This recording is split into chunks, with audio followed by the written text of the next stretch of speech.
Well, I found a book, and in that book was the recipe for gunpowder. Shit. Human excrement. I took over the wasteland one shit at a time, letting it bake in the sun, urinating on it until it became like fine powder. And with that shit powder, I killed men.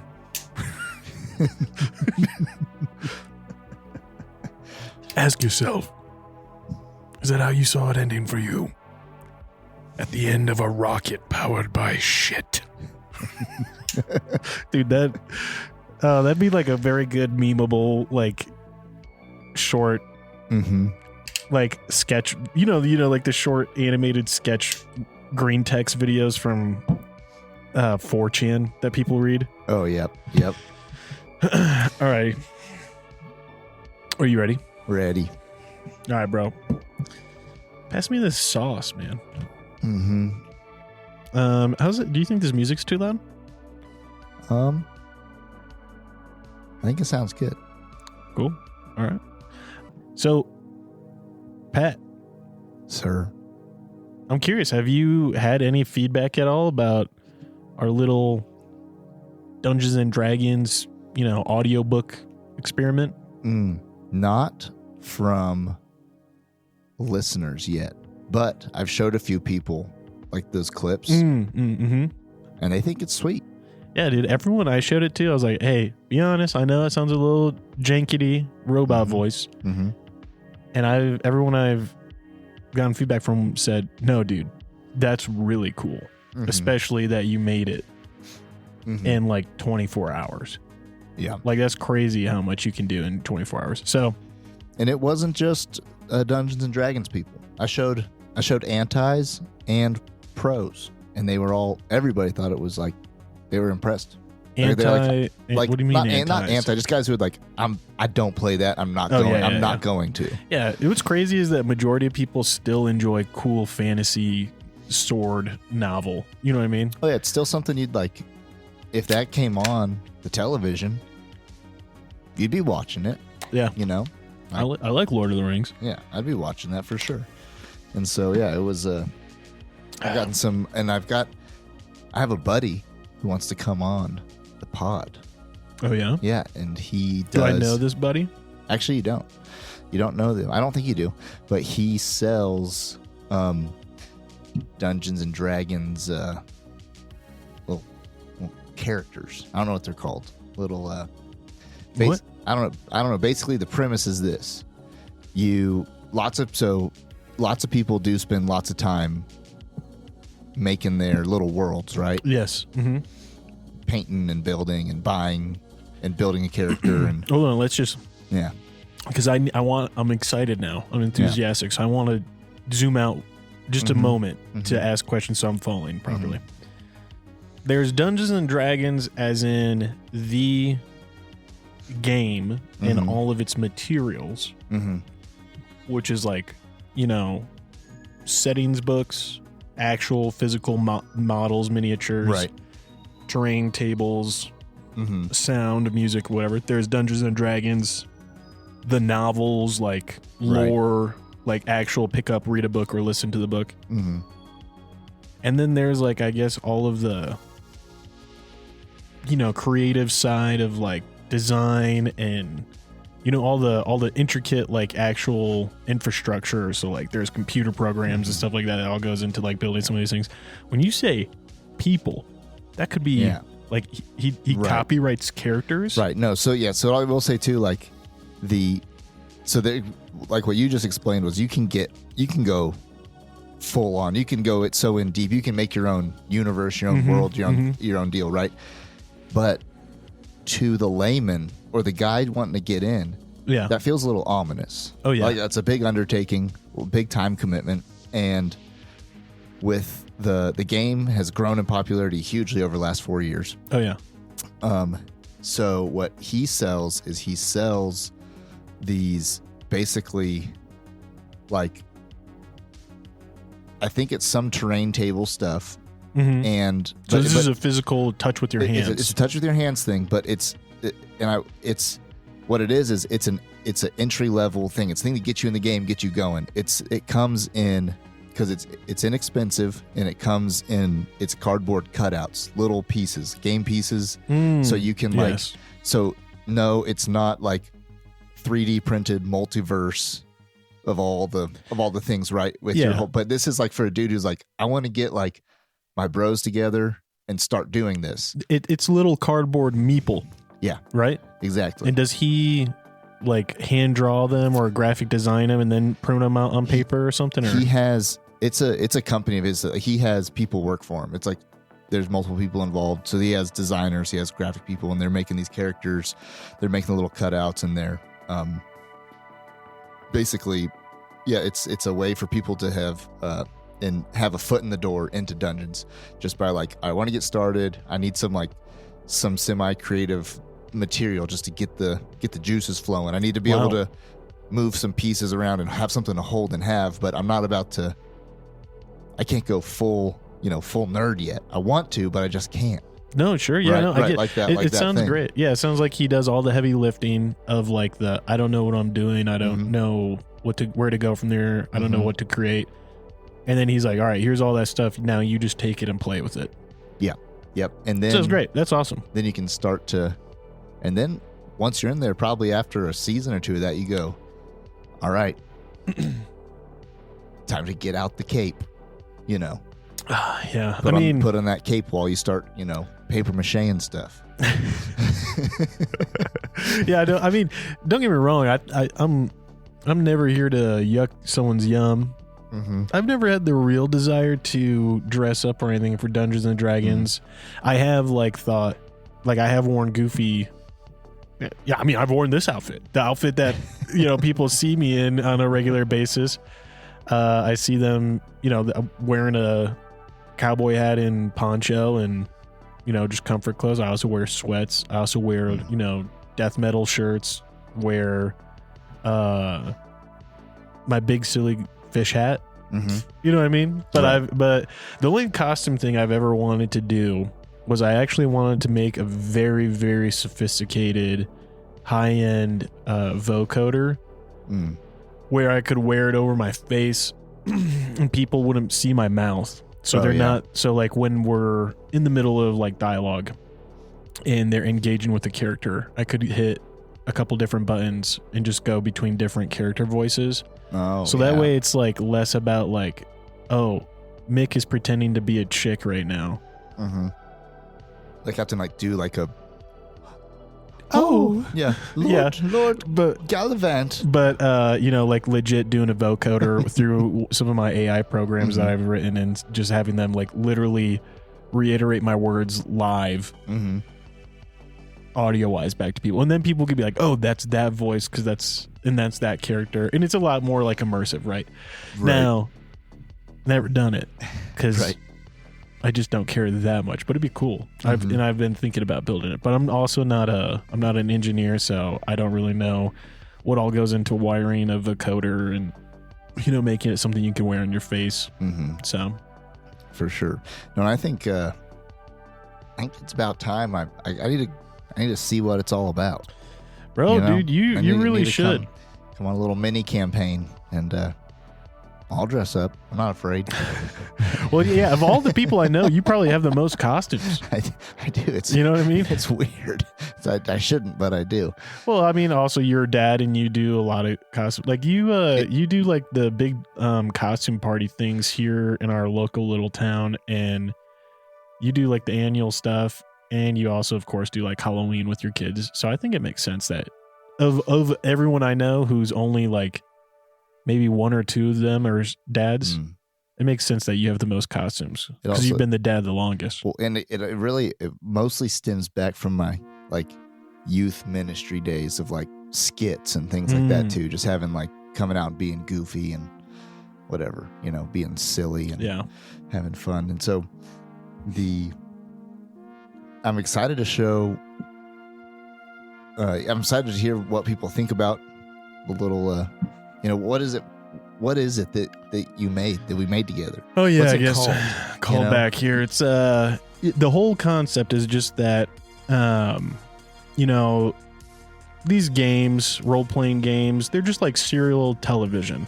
Mm-hmm. Every week you meet up with your friends, you sit down and you play an episode. Mm-hmm. But sometimes because of scheduling and stuff, you don't play for a long time. Mm-hmm. And you can easily forget and have a hard time keeping track of stuff. So I keep really good like outline notes. And, you know, and while things are happening in the game, I'll create bullets to describe like what a player did, right? So if a player's like, all right, well, let's go over here and check out this first because over there seems a little bit too dangerous. Like it's a little suspicious. Mm-hmm. I will put a bullet like players went here. Mm-hmm. And that notes help me keep track of like what happened in a session and reference it back. And it also, I share those notes with them so they can reference them. But then I was like, what if there was a way that was more engaging? What if there was a way that like I could make something that is digestible in a reasonable amount of time for my players to listen to that would be like almost like seasonal, right? Because this summer we didn't play at all this campaign I'm running because people were out of town and stuff. We were playing another friend's campaign for the summer. And so now we're about to pick it back up again, and it's been like 5 months since we played. You know, we paused in May. And so I was like, what if I put it in a digestible format where like they could just press play on their phone and they could just listen to it while they're driving or doing homework or just something like that. And it's like an audiobook. And it's, again, not like a full audiobook. We're not talking 10 hours. Right. We're talking about something, you know, in the format of like, I don't know, maybe a whole year summarized in like a couple hours and have it be in a digestible episodic format. So I started with just a one shot that some players did. And that was the fun part about it too, was that the one shot, it was so long ago, and it was like the thing that kicked off this campaign with only a couple of the players that all of us have forgotten a ton of details. And I'm operating off of like sticky notes that were tracking turns in combat. I was like, wait, was one of you guys named Jimothy? Who was Jimothy? And someone was like, oh, I kind of remember Jimothy. I think I was Jimothy. And then someone else was like, I was a warlock. I remember I was a warlock. And in my head, he was this like young black guy warlock. And I was like, all right, let's see who's that in my notes. And, you know, then like going through those things and creating this, more of it started coming back to mind. And then when I played it and I had those guys listen to it, they remember, it was like light bulbs. They were like, holy crap, I remember so much from that one shot now. Like I remember legitimate like feelings and motions. So all that said, what it is just a 20-minute-ish, maybe 25 minutes audio like short story. You know, it could be, it's in the format of an audiobook. And it's just supposed to be like the preface, you know, it's the preface, introductory, setting the tone of the story. Best way I can think of it is think about the opening scene of Game of Thrones, which, you know, Pat is a heathen and hasn't watched yet. But the opening scene of Game of Thrones is with people that is with no main characters. The opening scene of Game of Thrones very much is just, you see these guys, they're ragged, they're wearing armor and leather in a very cold forest. And then they start getting picked off one by one. And then the last guy lives to run away and tell what happened. And he's executed for leaving his post. And none of those people are important, but they all establish immediately like, okay, one, like up there it's cold. 2, there's dead things that are alive now. 3, they like to position and leave weird signs of body parts and stuff in the snow. Like this is clearly like, it's not good. And that is the opening Game of Thrones plot device, and it is also immediately tells you what the ultimate plot's about. It's about bad things in the north are going to be coming south. And that's kind of the idea of this, is like this opening preface story is that for the players, even the players who weren't there, they can listen to it and they'll be like, oh, especially after playing for a while, they'll be like, oh yeah, okay, so that's, I know that name. Oh, I know those bad guys. Oh yeah, that setting, that scene, the desert, you know, the bannerless blades, yada yada. And it's just to be like kind of a more intriguing concept than them just having to read notes on a document. Right. And I think, and I only put 6 minutes of it. And it was 25 minutes long. So we only, and it got, and that was just like a teaser for the teaser. Cause it like, it went on to, there was battle scenes. There was some really good metal sounds, bro. And some really good boom of the arrows, dude. I love the archery sounds. Yeah, we had some good, like, you could hear magic and you could hear people breathing heavy, and there was bad guys introduced, but also monsters. That's in these worlds where there's a no bias monster that shows up in the middle of a battle. Chaotic neutral. It makes things a little bit more wild. So all that happened in there, because you were gonna kind of keep maybe work on it more, make it longer, and kind of like refine it. And so, like, eventually it'd be the plan is to kind of throw the whole thing out for people to be able to listen to the whole thing and hear that. And like the cool part about it is like a lot of it's done with AI, but without, like, a lot of it is done with AI to make it accessible and doable on the financial scale that we can afford and the time scale we have. But it's like that final bit of polish that makes it go from, oh, this is clearly AI just reading off a script and it doesn't have cadence, to, oh, like, this is a story, and this is a story with a lot of like considered timing to it. And like, it's that final polish that, like, in all credit, Pat's the one who puts all the final polish on. I give him the music and the audio, and then he puts in the sound effects, times the music, does all the transitions. But that final polish, I think, like, really made things go from, oh, that's cool, to, oh, this is engaging. Sure. So, and I think as long as that's fun, we should do it. Which, on that note too, I've made a lot of progress on the horror story.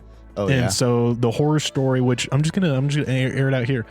I'm working on a horror story that, we mentioned a long time ago we were working on it, and making something cool, but we decided it wasn't finished enough, and it wasn't that Pat didn't have the right sounds or anything for that, or we didn't have the right music, but it was like I just wasn't satisfied with like the stylistic approach to the way I had written it. And I wrote it originally to be like in the form of screenplay. So you read it as a screenplay, and everything is descriptive, like it would be from a scene play, or it's like reading, even or like script. As you said, it'd be like camera pans out, and then you'd keep going with the narration. And now I've been rewriting it in the style of Kurt Vonnegut, because I think Kurt Vonnegut, if anyone's ever read his stuff like White Noise, that was always that's the book I read of his the most. I think I've read it 3 times now, because it was just very interesting, and how it takes such a very boring, dull situation and makes it like an observational entertainment, almost satirical and grotesque thing. It's weird. It's hard to say. It's hard to describe it unless you've read it. And at first I really hated it, but his writing is so well done when you realize it. It's just like the first time you're in it, you're like, it's just like microwave timer 12:39, and like that could be the sentence. You're just like, what the hell? That's not a sentence. That should be in a novel that I have to read for a grade. Right. But then like you get used to it, and you realize like this is simply like detailing the like factual observational, what the observational facts are of the scene and setting. And like it can be kind of weird, because like the violence, like there's parts I remember reading that was violence. It was so brief, because it was just like metal chinking into metal and blood slicking the floor, and then you're like, what just happened? Did someone have a knife? Did someone have a gun? Who died? Someone but like, it goes into more detail too, but it was just like there's a lot that is stated that is observational, but leaves a lot up to like the audience to infer and imagine and kind of fill in. And so I kind of taken that approach instead, and like filling it out. So it should still read very cinematically without a lot of extra wordiness of, adjectives to it. But everything is written present tense observationally. Everything, and the whole story is essentially like a horror story. So all that said, I'm really excited for it. It's called Wings. I've decided to just call it Wings. That's a good name for that. Yeah. And Dude, my favorite is the opening still. Like, I keep on reading through the opening, and I've rewritten the dialogue several times. Mm-hmm. And I really am excited to hear how it sounds after we have all the recording done. But especially, like, I really do think the concept of the initial dialogue being in Vietnamese and then fading, and the Vietnamese is in the background, and the English translation of the Vietnamese is being read over.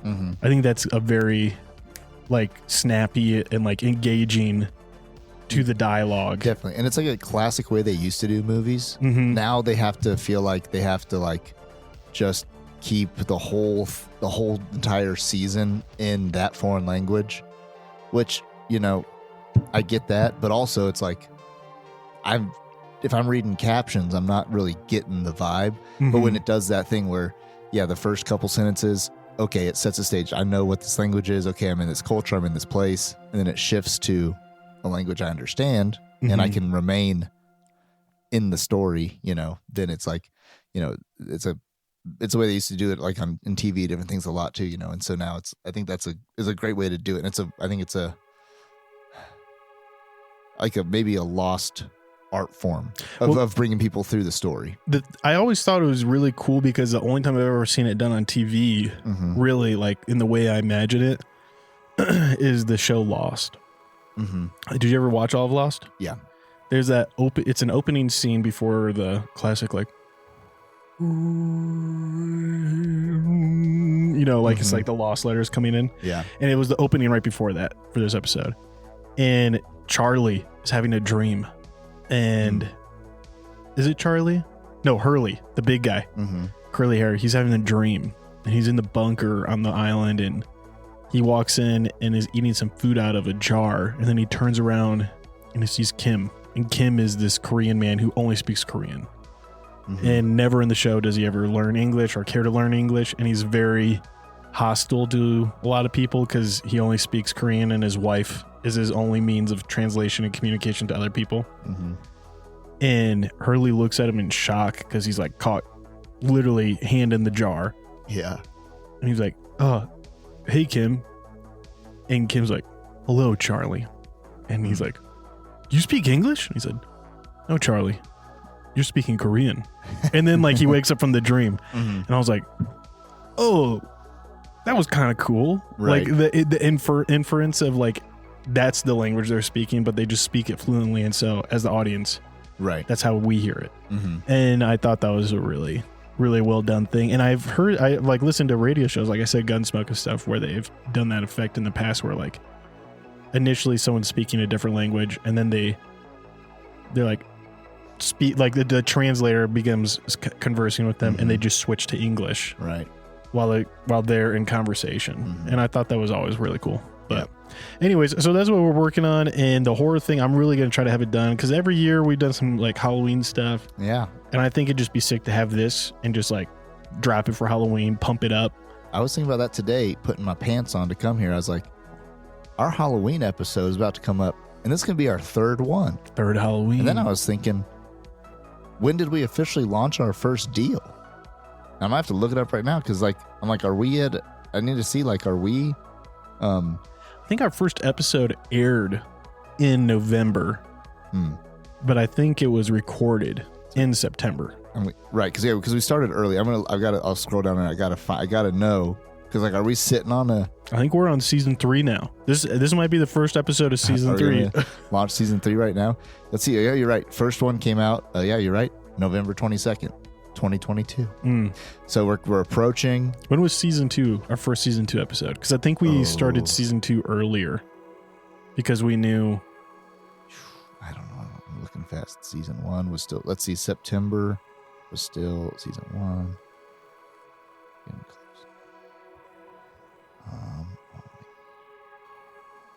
Season 2, episode 1 was on November 7th. Okay, all right. Then we keep it. All right. Well, I don't know. Then let's have season 3 start November. Then. All right. This isn't season 3. This is just the twilight years of season 2. Maybe our Halloween episode will be our new, like, you know, approaching the finale. Like finale? You know? Approaching the finale. Yeah. Which is funny because our very first, that is, though, because the Halloween episode is the end of October, And if the new season starts in November, then that makes right sense. in there.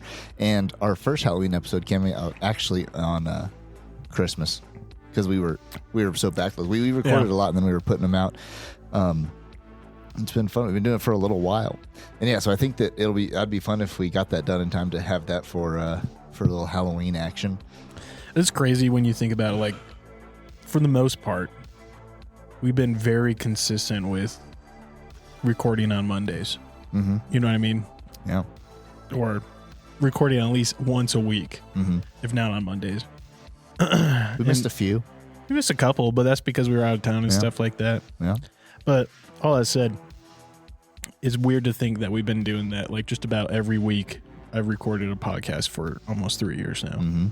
That does feel weird. We have enough audio of ourselves to AI model ourselves. Oh, way more than necessary, man. And we could retire. We'll just let you don't know if the script. Yeah, even in this moment, you don't know if this is a human talking to you or not. That's true. If we already transitioned. We should see if we can make a fake episode, and if anyone catches on to it, and just see. That'd be fun. Kind of like when we did our, we were first messing around with AI. We did it was Don Lemon, Tucker Carlson, Tuck Your Lemons. Tuck Your Lemons episode where we did some AI there with their responses. That was just all text, but we could do it. We could do a little Mick and Pat addition to that. That'd be fun for sure. That would be hilarious. So I've got this new guy working for me. Yeah, new guy. Oh, yeah. You got the new guy working for you. Mm-hmm. And so do we give him a nickname? I think I'm going to call him New Guy. Just New Guy. I think that's fitting. Because I think it's fitting too. And so easy to remember. But so, at my company, we do, we spend a lot of time in Crawlspaces, attics, doing some kind of labor stuff. And we're always in these different places where there's insulation and dead mice and cobwebs and things like that. And I realized I need to start putting some new I need to put some new verbiage on my applications, which is like lots of applications was like are you okay with heights, if you're on ladders and roofs, right? So if you're okay with heights is one, but the thing I'm going to add now is, are you okay with depths? And so because we're in these like creepy crawly places, and so a new guy I hired, we were in this rough crawl space his first day. First day we did a wretched crawl space, and I hear him he's on the other side of a beam from me. It's so tight you had to breathe out to pull yourself through the gaps. And I was kind of worried. Like I'm always worried about the safety of my guys. Like I'm afraid of a guy getting hurt, whatever. And so like I'm always I'm safety conscious with my fellas, and so got this new guy over there, and I hear him going, oh, and I'm like, are you okay? Yeah, hey, are you all right over there? And he's like, oh, and I'm like, hey, like, is it all right? And he's like, there's a cricket. A cricket. And I said, oh, well, you all right? And he's like, there's a cricket. I'm like, are you okay? And he's like, yeah, I have a thing with bugs. And I just laughed and I said, well, we're going to have to, like, I said something like, we're going to have to get over that or something like that. And so, because I mean, it's like, honestly, at this point, I'll see a black widow on one of my guys and I'll just like wipe it off their shoulder and kill it with my bare hand. Yeah, dude, that's crazy.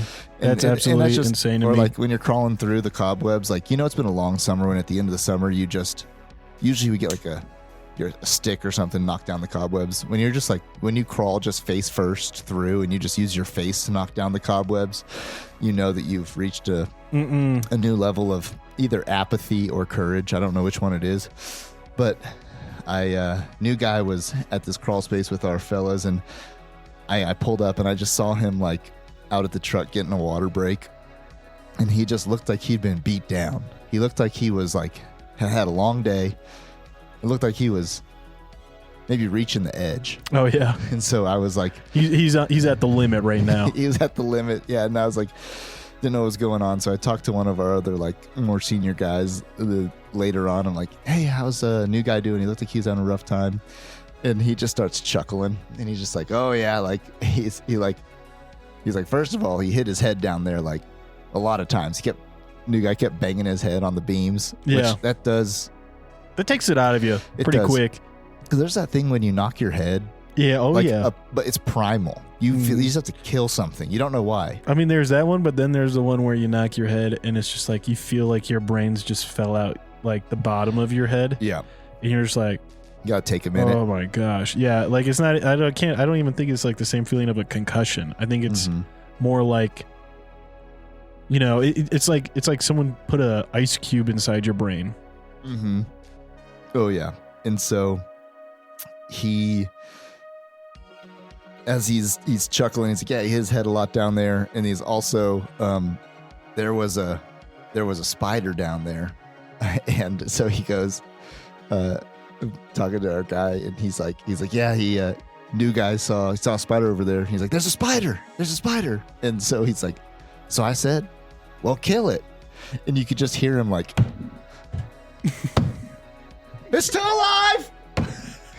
And the sort of like, it's alive.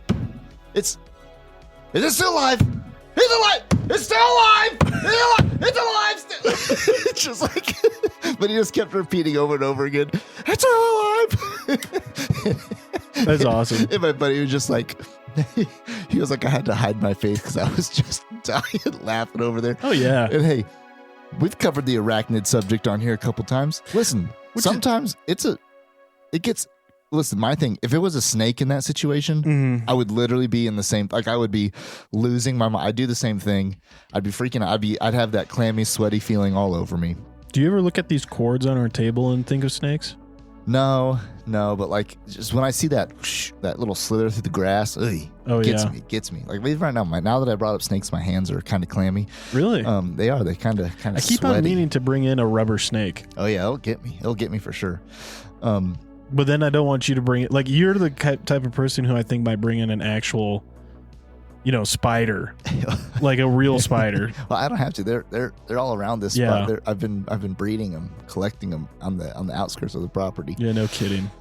But we get done with the day and we're recapping the day, and I was telling my buddies how I was playing around with this AI song generator, and we're like, all right, we just got to make a song for new guy. How he's gonna, be triumphant. And so we gave it a prompt, about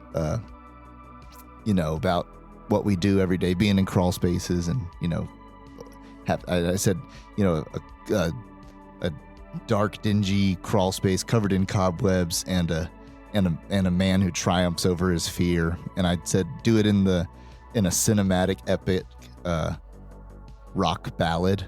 And so we don't have to listen to the whole thing, but I wanted to play just the first. I wanted to play through the first chorus. I'll let you know when to cut it off. But okay. But I want to listen to this. I'll pull it up. It's called Crawl.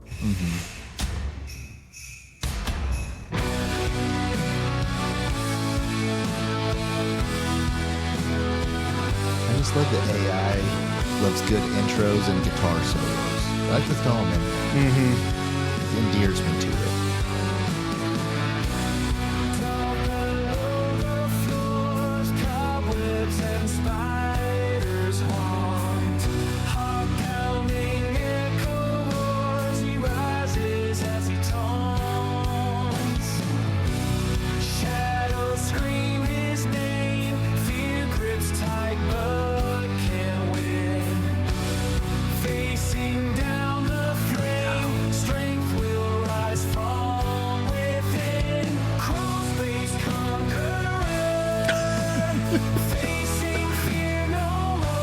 Crawlspace Conqueror. Yeah.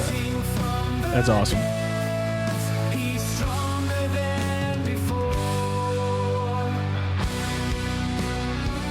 So it goes on from there, but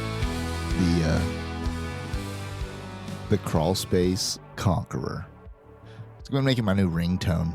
I'm going to make new guy listen to it every morning just to get a little pumped up, get a little. Bro, I don't know that I'll get him pumped up. I think he'll be so embarrassed. Think he's going to listen to this? Or we're going to send it to him, make him listen to it, or timestamp it and say, new guy, you got to listen to this. He really did love our AI music episode. He told me that.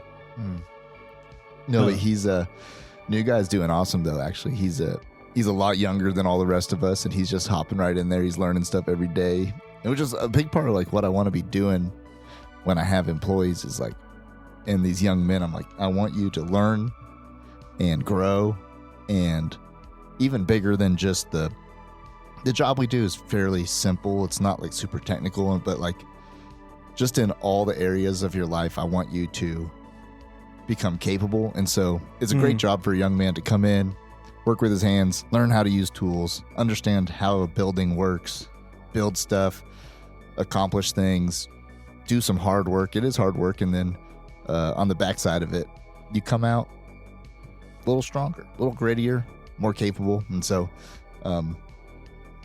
you don't ever have to, it's like, listen, working in Crawlspace is, you're never going to like get to a point where you're just like, chill. Yeah, exactly. Like you're never gonna get to a point where you're like, yeah, I'm totally okay with this. Someone's like, hey, bro, you want to come to the hot tub? You're like, nah, I think I'm gonna head down to the crawl for a little while. Hey, man, you want to come over and play Xbox? You got a Crawlspace, right? Yeah, I guess. Yeah, no, that's cool, man. That's really good to hear that he's doing well. I'm sure he'll be encouraged by that. But Pat, I did get a little bit of jealousy this week. Really? Yeah. From what? I need to know. Why are you giggling?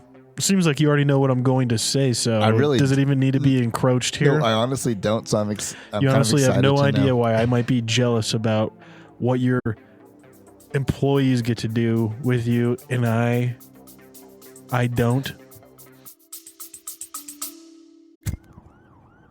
Smoke break.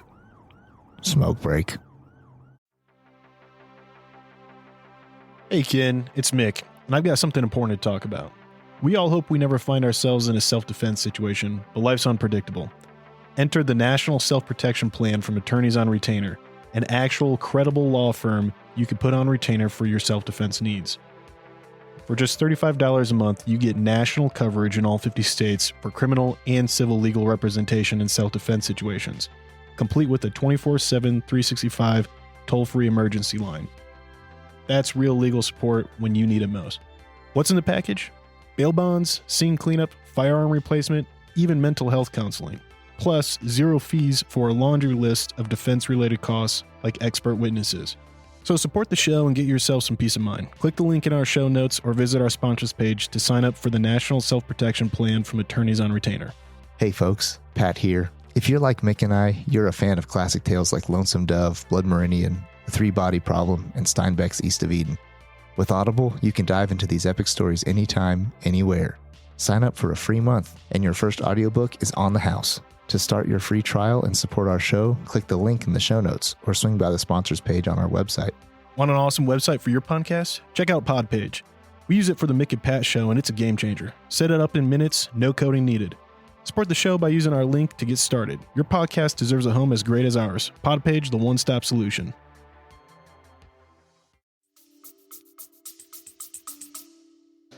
Oh, that we sometimes go have fun instead of work. Yeah. Yeah. See, I find out that, what was it? You guys went to the range and then you just were like, all right, this is a work of bonding event, and you guys shot clays.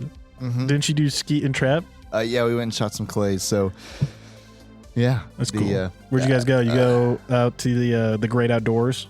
Actually, we got one of my employees. If he had told me this in the interview, I would have said, stop right there, you're hired. Does he have a gun range on his property? Pretty much, yeah. Wow. And he's got also access to water, which everybody knows. Fish. The fish is one thing, but for old Pat, it's all about that waterfowl. Yeah, so did you do waterfowl on his prop? Not yet. we were out there in preparation for it. We went out there to scout. Saw all the shit hung out downstairs in the garage. Yep. We're getting ready for it. So we basically went out there to see like if there was a good spot to like build a blind or like kind of scout the property. And I don't want to like abuse it and use it too much, but he said we can go there and hunt it. And so is it shared with anyone else, or does he just own all the water rights? He doesn't own any of it. He has permission to go on it. So I got to be careful being, third party, fourth party access, right? So like, yeah. But at the same time, I'm like, this is a good chance to go hunt some ducks. And so, yeah, I definitely want to like respect the people who own it and respect him. And like, but at the same time, yeah. So we were out there checking it out, and last week we didn't have a full day, and we got back to the shop, and I had the shotguns and some clays in the truck, left over from a bachelor party, and I was like, well, we're all done today, so let's go shoot some clay. So we ripped out there, and it's only about 15 minutes from right here, and we went and shot some clays, and it was a good time. So we'll see. I'm a little jealous, I gotta say. A little jealous, but I just joined a nice gun and rod club. Oh yeah. But they don't have actually any water. They say because there's no lakes anymore on the land they're leasing, they're like, the rod stands for cleaning rod. That's hilarious. So, did they used to have like ponds and stuff? And yeah, they used to be located up in Estes Park. Oh, and they had relocated. They relocated for land lease stuff, but it's a pretty sick gun range. I'm pretty excited for like a lot of the class and stuff that they got going on. But one thing I want to ask you, just because I'm trying to get into hunting. Hey, so pheasants. Yes, I showed some people on the internet's my bird gun. Just trying to figure out information about it, and everyone was like, "Do not take that hunting for waterfowl." And I was like, really? And I was like, it's an over-under, 28-inch, 686 Beretta silver pigeon. Like, why wouldn't I take it hunting? It seems like it's the perfect choked up bird gun. It's got 5 different types of chokes. Yeah. And everyone was like, because that is a over-under silver pigeon, that is a like very high-end skeet trap or upland game.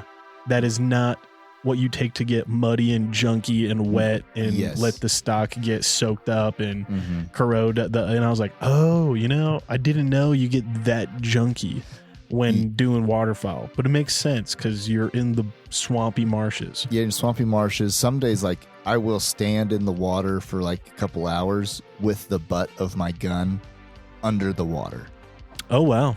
So, like, just like that's just... So it pays off to have a synthetic Synthetic is where it's at. And if you're going to have wood, you just know it's going to kind of get through the ringer. And then, you don't take nice upland pheasant over-unders in there.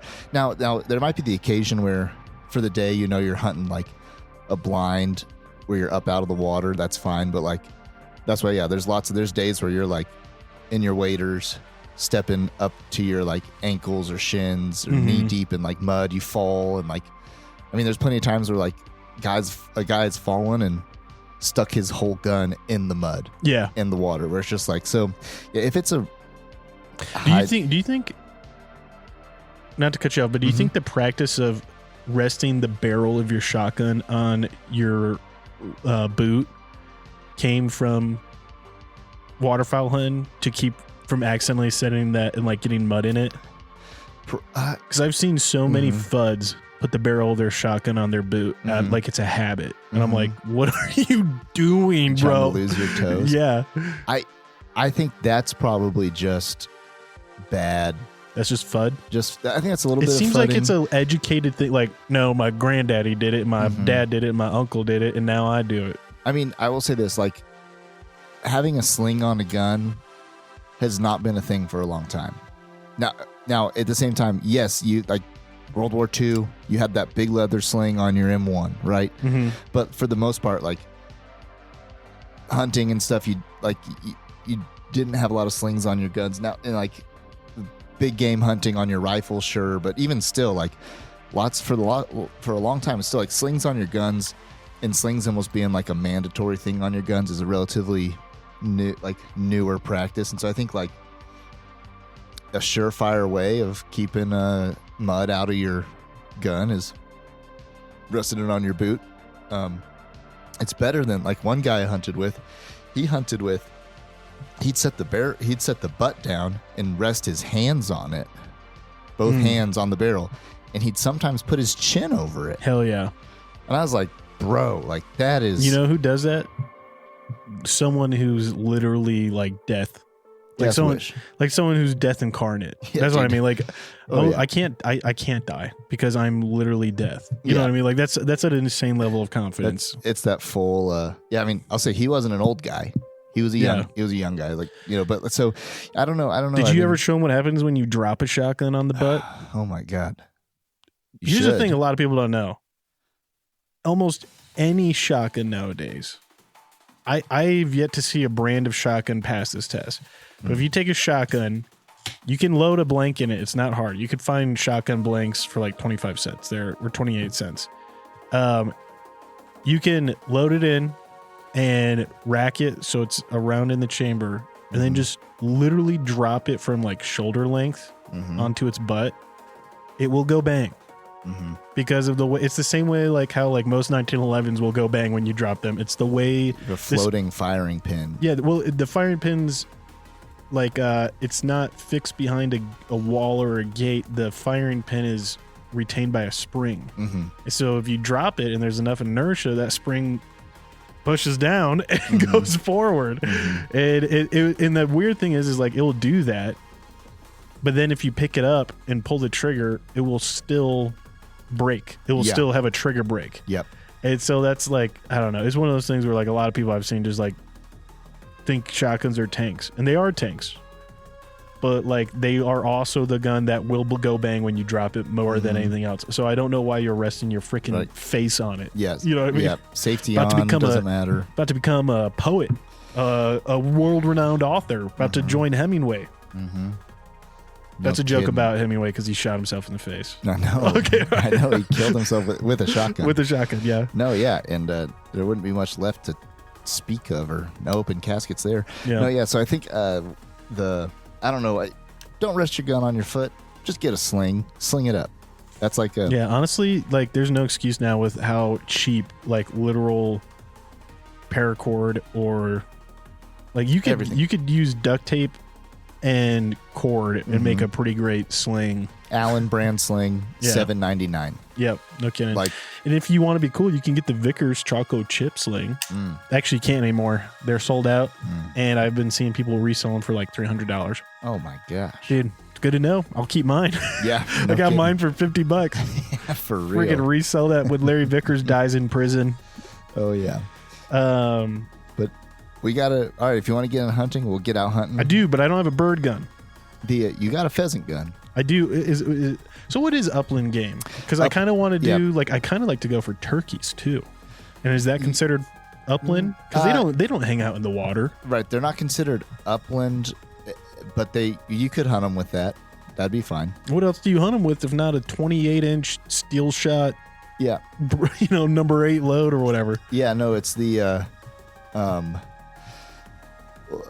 well, because lots of guys will throw like a red dot on there. You want like sometimes you want to be able to have three rounds in there. It's like so. And it depends on your pure shot. It'd be fine for turkey. You probably wouldn't be getting it wet. But then it's like you've got pheasant, quail. Those sorts of the sorts of stuff that where you're walking a field. Next with Dick Cheney next to you, yeah, and there's some dogs in front of you. But dogs are flushing out. You're like literally all you need to hunt gear wise is a gun and an orange vest. Well, and you just walk through grass and fields. You don't need a dog to scare them up. Because I was wondering if you don't need. It's very nice to have a dog. You don't need one. Okay. You just need a friend out there with a stick.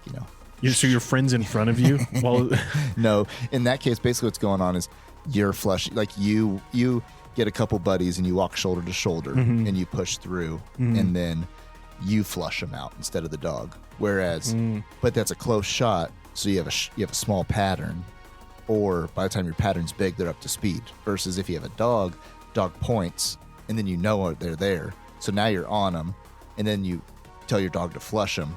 Right about, it's perfect. They flush them out 20 yards in front of you. As they're coming up out of the grass, boom, down. And also once the bird goes down, you know, they're a lot easier to find with a dog. Dog goes and finds them, brings them to you. Do you have a preferred shotgun load? Because I've seen so many different loads about different birds and like weights and all that. And like, I've never really cared what I bought because, you know, I just buy target shell or I buy man killer shell. Yeah, you buy buckshot or, you know, basically 9 or 8 shot. So it depends on the bird. Like it depends on what you're hunting, and then it depends on the distances you're planning on shooting them at. But generally speaking, you know, the smaller number of shot size, meaning the bigger the pellets, the bigger the animal you're going after. Number one is larger than number 8. Yes. Yep. And so, like, if you're doing dove, also dove's another great, like, kind of upland type bird. So you can go, like, walk fields and shoot doves. That's where you can use that number 8, number 7 type stuff, 6. And then once you get into, like, 4... Turkey. And 3. Turkey. So, and then turkey's an interesting one because turkey has a maximum size. You can't use buckshot on turkey. You can't use buckshot. You can't unless you're in Arkansas, I think. I think Arkansas allows you to use buckshot. It depends on the season too, but if it's a fall or spring season and where you're hunting and hunting regulations per your state, but usually it's like number 4. Where when I hunt ducks, I use 3 or 2. If you're hunting geese, you use BB or triple B, which is, you know, big shots for but not big animals, not buckshot.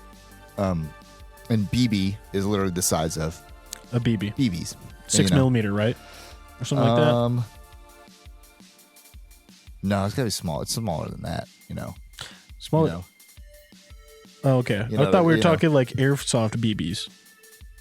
No, like the BB you get in that little milk carton, the metal BB that goes in your Red Ryder. Yeah. So like a quarter the size of an airsoft BB. But and so with turkey, what you do is you get also, it's not just your shot size, you also get larger shells. So you shoot with a turkey, you can only go 4. You can't go larger. So you usually shoot like 3.5s. So you have a 3.5 inch shell, which has more charge in it, more bigger, load. Longer shell. Yep. More powder. How many shotguns are made for 3.5? Neither of the shotguns I have, I think, are chambered to hold 3.5. They both are stated to be able to do 3 inches and under. Yep. But they can't do 3.5. And so that's why that's why I'd say like technically your gun's not a good turkey gun. Right. So like you have super mags, which are like where like the receiver, the ejector, you know, takes 3.5s. And so, but you don't have to have that to hunt stuff, you know, but like in an ideal world, you'd have 3.5 inch so that you can have more power. And then also your choke matters too, because, you know, so you're dealing with your shell size for that powder load, as well as your shot size for, shot size comes into play a couple ways too, because the bigger you go, the less dense your pattern is. So you want to find a happy medium with whatever you're shooting at. You want to have big bullets hitting them, or big projectiles hitting them with the densest pattern possible, with the widest spread on that pattern, if that makes sense. So it does. Within your circle, you want as many BBs as possible, but you want to push them as far. So, you know, it's different for each bird, different for each like place you're hunting. But you know, it's like typically speaking, you just got, you know. Typically speaking, as you go up in the size of animal, you go up in that size of shot. But then like in the duck world or other places too of stuff flying where you're wing shooting, you're also good. Because also turkeys are stationary usually, comparatively. So it's a little different. But that's why I just can't imagine it'd be that hard to get turkeys. Now I say that as someone who's never tried. But I have gotten unofficially. I've killed a turkey with a club. Wow. Yeah. I mean, I just fucking slung it and it just took that thing out. Had to been a city turkey. It was at Lake McConaughey. They're just everywhere. And it was in the summer and they're just everywhere. And you could just, you could borderline run up to them and snag them. Oh my God. They're just so many. And I just remember I was like, these dumbass birds. It was like a summer where I was really survival man. I was like catching frogs and making frog legs. Right. And I just was like, I bet I could get one of these turkeys. And I just had this like dried out, Lake McConaughey dries out the trees that have been in the lake for, gosh, I don't know, 100 years. And then when the water recedes low enough, you can literally just pull out full trees that are just like dried out sandwood. And you can just break them into these big, huge, long clubs that are very light but very durable. Like they don't break easily, because of how dried out they are. And I just broke one and I grabbed it as like a club and I snuck up on these turkeys and I just like threw it like you would throw a boomerang, like a sideways hatchet. And they went, and they like started taking off. I mean, and there was like 30 of them and it just went tunk into one of them. Like I went over there to finish it off. Nothing. Wow. That's impressive. Now we didn't eat the turkey and I was told to make it disappear because it was not turkey season. It was July and I was in big trouble. But all that said, I still did it. And so like, that's why I'm like scratching my head at like, surely it's not that hard to get it. Right. Well, I'm looking at this. I'm like, why the hell would I spend $5 per shell for turkey shot? That makes no sense to me, but it must be something about like, I'm seeing stuff here. Like it's like copper plated premium heavyweight TSS 12. It's 5 rounds for $70. That's a little bit.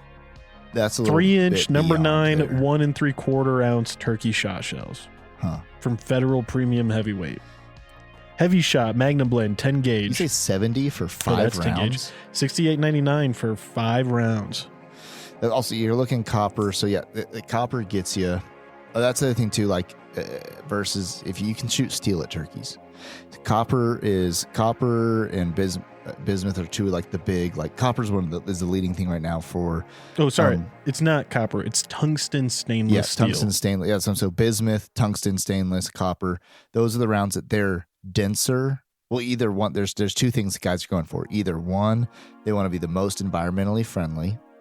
And so they're shooting these expensive copper loads.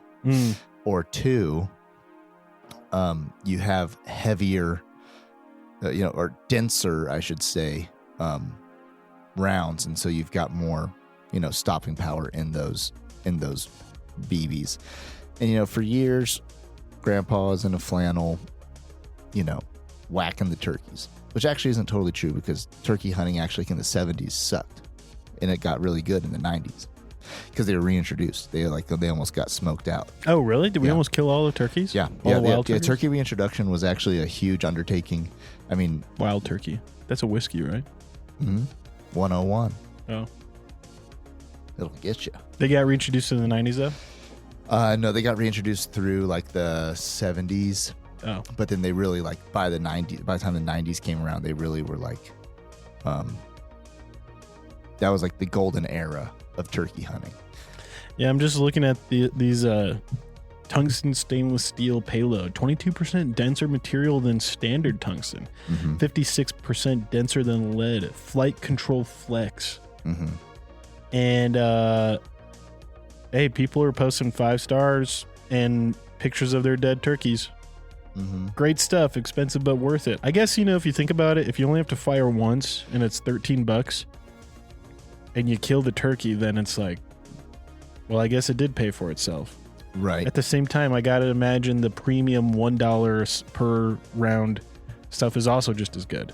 Like, for people who are not initiated, you could buy just about any kind of shotgun load. You could get like a bottom of the barrel buckshot for 50 cents a slug. I mean, not slug, technically, 50 cents a shell. And you could get target load to shoot at clays all day. Or even like dove, like stuff I've seen online, like small game bird shot load for like 34 cents a day. I mean, 34 cents a round. So the idea of like $1 per round is like the stuff you buy to kill a bear or pigs or deer, elk. And then the idea that stuff is for birds is just mind-boggling to me. But I say that as an uneducated person. Right, because I for my duck rounds, I pay like $1.50 a shot. That's what it's come to now. That's a little bit. Yeah, it's $1.25. So it's kind of rough. But that's a different conversation around like ammo prices have gotten insane. Yeah, they have. I remember going to Walmart back in like 2015. No, 2016. No, yeah, 2015. I'd go to go to Walmart and buy a box of 112 gauge target shot, and it would be like, gosh, I don't know, $15 for a box of 100, which is just crazy now. Yeah. Now you can't even buy it at Walmart. Yeah, and I should correct myself because big time turkey reintroduction was through the late 30s, 40s, but then they continued like efforts through and there were big pushes also through the 70s, and then the 90s is considered definitely heyday of turkeys. And so yeah, with round that's I guess you got to think about it this way too, like especially when it comes to like a turkey, for instance, like it's that one time a year in spring you have a turkey tag. Like here in Colorado you have a turkey tag and you go out to kill it, and you only can get one. You can't get more than one? In Colorado, one. In other states, you can get more. I was going to say, some of these people in the reviews got two. Other states, like, they get up to, like, 3. But Colorado, we also have lower turkey numbers. And so, but it's like here in Colorado, you go out there to get a turkey. You've gassed up your truck. You've patterned your gun. You've bought some expensive-ass camo. You paid for your tag. You go out, you bought a call. You do all this stuff to, like, get yourself positioned to kill the bird, and then you're gonna let like say even $10 stand between you and like success. That's where the marketing gets you too, though. Yeah, a lot of it is marketing too, though, where it's like, hey man, like let's just. And it's the same thing with like, especially listen, gun guys, we're suckers for the marketing on certain things, on the gear, especially gear guys. It's just like, oh well, if it. I'm a dirty little slutty gun hoe. Yeah. When I see a lightweight 4-ender rail, right, and it's got more than 3 notches in it to hold, to allow me to mount stuff. Right. Ooh, I'm a bad girl. And it's like, oh, this was like 3 ounces less than something else. Yeah. Okay. When's the last time you rucked with your gun for 3 days? You know what I mean? I can't say that. Right. It's like you took it out of the case in the back of the truck, shot it at targets, and put it back. Put it back. Yeah, so it's like but what I noticed is that it was a lot lighter doing that. But so yeah, I mean, listen, I'm guilty, most guilty of anybody on those things. But so that's where I get totally sold on these things too. So yeah, ammo, and it's funny how once you get into these, even like. So broadly, I think about this too, is like the gun world or the hunting world. Once you get into it, then there's like these deep rabbit holes of just like, I thought I just today decided I wanted to be a hunter. And they're like, oh, that is the most broad thing. Like, let me take you down this rabbit hole, this rabbit hole, this rabbit hole, on all the way down to where there are forums of guys arguing about down to the grain of like literally the grain weight of their archery arrow. Oh yeah. What's going to get the elk, and eventually you come out on the other side knowing how to like at least have the right gear for the right situation, and knowing it's basically just on you to be a better hunter to get the kill. Because if you can shoot your gun straight, you can be sneaky and you know where they are, you're going to get it done. Yeah.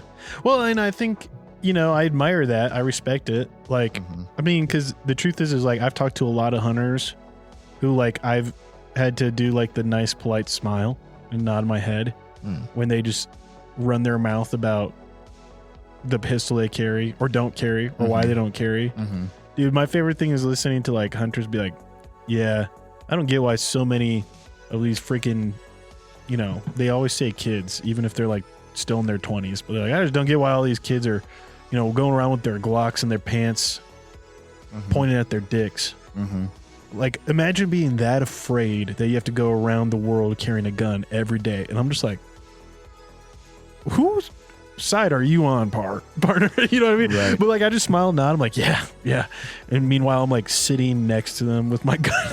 Like, Yeah. you know, they don't know it. And it's just one of those things where I'm just like, I understand like you get really rooted in your thoughts, especially when you live in a echo chamber. Mm-hmm. But I say that as someone, you know, who's gone around the whole lap, you know, firearms of like thinking guns are cool and then thinking guns were bad and then thinking it'd be best if we got rid of all guns, then learning firearm safety, getting educated on like shooting a gun properly, then shooting guns and thinking this is the coolest thing in the world. And then becoming, you know, a more technical user, right? And then now I'm like, all right, well, I feel pretty good with the technical side. And I'm actually feeling like I've got the technical stuff pretty nailed down. Like, and everything else that I might be interested in pretty much starts falling into the realm of, like, it has a big overlap with hunting. Like, I just got it, you know, AR-10 that can pretty much, you know, it could do, if I'm on my A game, it can definitely do 1.5, 1 inch groupings with 308 at 100 yards. And I got the bug for long range, dude, and precision shooting. And like, I want to build out a, you know, precision bolt gun.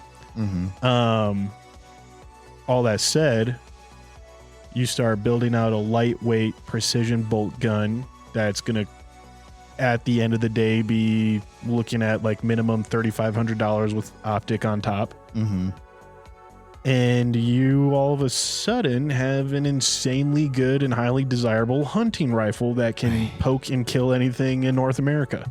And then you're like, okay, well, that's probably the best application of my long range skills. Yeah, so I'll actually use this thing. Yeah. So then it's like everything starts overlapping a lot. And that's kind of how I am with the shotgun stuff, is like, I didn't really care for skeet and trap.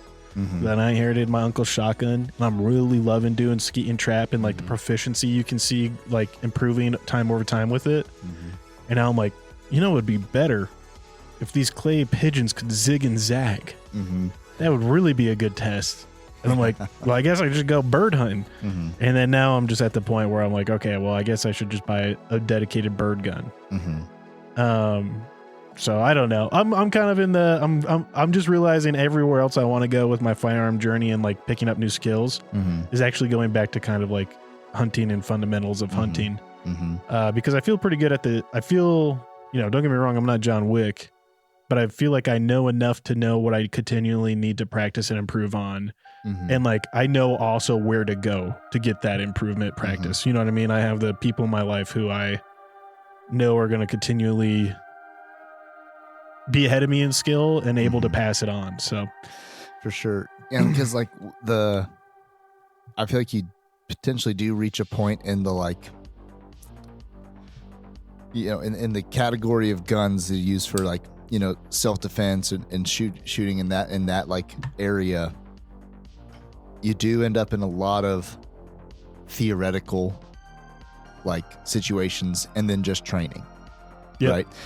And so a lot of repetition, and you're like, you can't do more than repetition. Right. And you so know what I mean? Right. And that's kind of like, that's like, and so it just kind of, and you shouldn't not do that. But then, yeah, like the cool, like, I'll say this, like, out of all the weapons I own, my Remington 870 shotgun gets used for real a lot, which is really fun. Yeah. You know, like, so that's what's cool. It's like that gun, I take it out and I use it a lot for real. And so that's just fun. Like going out shooting ducks. And so it's the, well, yeah, I have all the other things. I got Is duck your favorite or the easiest? It's my favorite. Okay. And like, you know, it's just like, I never hear you talking about going teal. I never hear you talk about doing goose. Yeah. So, geese. yeah. And so, yeah, for sure. So we shoot, you never talk about the other waterfowl. Right. So pelicans, yeah, swans. Yeah, don't shoot the pelicans. I wonder, there's got to be a place you could shoot pelicans in the U.S. Like, I got to imagine, like, in Louisiana or Florida, they're like, yeah, you could get a tag for pelicans, make some pelican soup. Probably not in America. Really? Is it just protected everywhere, you think? I assume it's a protected migratory bird. And because it's just not. Yeah, there's probably no meat on it. Well, there is. It's not a table fare animal. You could eat it though. But like, I mean, you can eat anything. Exactly. So I do like see stuff like flamingo sometimes. I'm like, flamingo, just flaming hot chicken. oh yeah, You know what I mean? Chester's Like, flaming hot chicken. Just imagine like what flamingo tastes like. I bet it tastes like fish. I bet it's like a very shrimpy fish bird flavor. Mm-hmm. Yeah, that's the thing is they just eat so many fish, and they've been hunted in the past, but they're hell. So I'll tell you this: a seagull, shoot a seagull. Ew. But here's the deal: Parking lot bird. It's gonna taste like asphalt. But let's ballpark a range on a fine. If you shoot a seagull and a guy in a game warden walks up to you, how much do you think it would cost you to shoot a seagull?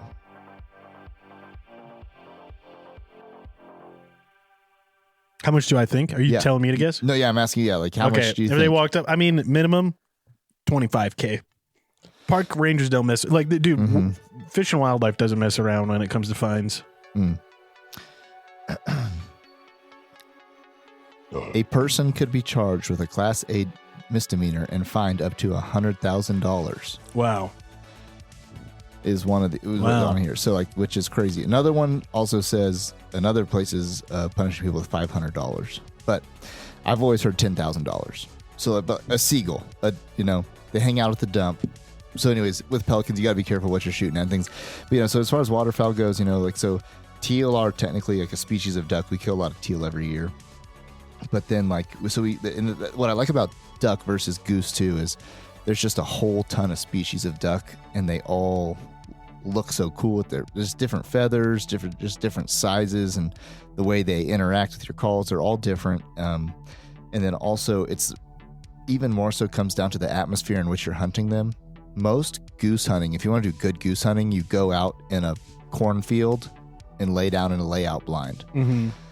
And that's fun and cool, but when you're doing duck hunting, you're so much more often you're in the water, in the reeds, in boats, and you're just, the sun is rising over this, this lake or pond or river while you're hunkered down, hidden in this natural vegetation or this blind you built. So like, I don't know, the ducks, for whatever reason, I just have the duck bug. And so. Do you like the taste of duck a lot? I do. And it does. The funny thing about it is like too, in general, with all game animals, because all we've eaten, like in general, what we eat is we only eat 3 things of meat, excluding fish. Breakfast, lunch, and dinner. Yeah. Which is, I can't believe you kept that straight face and didn't think I was retarded. It's funny. But, you have obviously beef, chicken, and pork. That's it. Now, yes, there's a lamb, and some people eat. You have people different type of eat. Some people eat people. Some people eat whatever dog, fish, salmon, cats. Lately, people have been eating cats. I've heard, but our palate is really just not used to game animals. And the biggest thing when people say, "Oh, it tastes gamey," it's because they didn't take care of the meat right and they didn't prepare it right. I think the duck I enjoyed. Mm-hmm. The times I've had it is like the duck thighs that were fried, and the fat from the duck had been used for grease to make duck fried or fries and duck grease. You know what I mean? So is that from like a restaurant or somewhere too, or like right? And so I just and I remember thinking like, ooh, this is a very very very soft, almost like borderline mushy meat. Like it's way softer than chicken. Like tender might be a word. I mean, I think there's like tender, but I definitely think duck is borderline mushy. All right. Like and then the other times I've had duck, I have thought like this is like mushy meat, like this, and it had too much of like a really, I don't want to say rich, right? But something about it just didn't vibe with me, and it made me kind of nauseous. Yeah. Now goose though, I have liked goose when I had it, and I don't know why, but like when I've had goose meat, golden brown goose, I really liked it. Yeah. I thought it was like kind of a not steak, but it did have more of a honestly just more beefy taste to it than chicken. Right. And teal is my favorite though of all of them. Mm-hmm. I've had teal eggs and I've had teal breast. And dude, I mean, if you don't know, go out there and try teal, because teal breast to me, they look like steak and they taste like steak. It's crazy. They taste like good steak, in my opinion. Mm-hmm.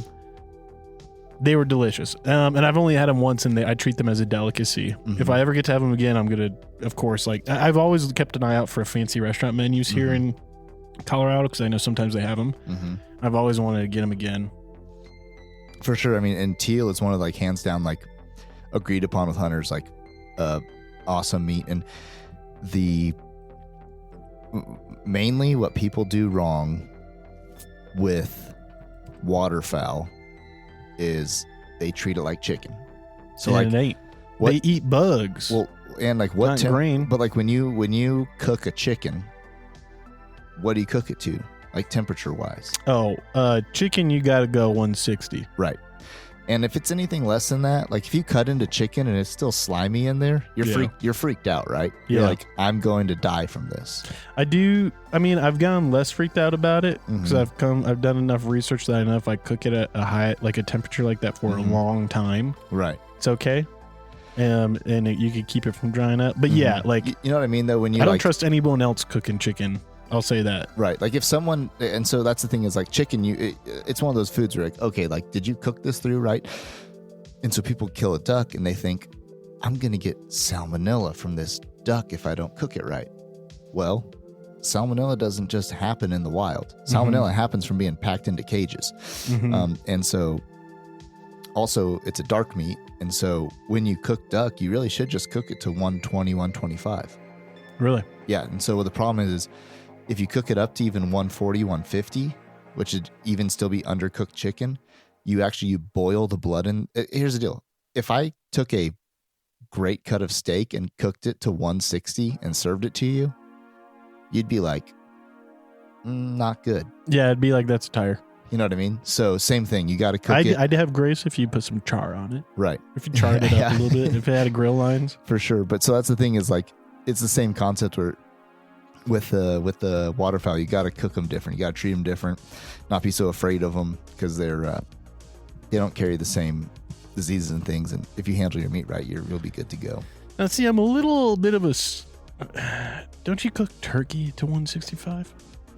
Probably, but also turkey's a white meat too, versus like the actual like the meat is like it's not talking about like light meat or dark meat like in chicken. I'm talking about like steak versus chicken, like that, like very, very different looking animal. And also turkey, you cook your turkey to 160, 165 because you get your turkey from a farm where they're grown in cages, they're exposed to these diseases.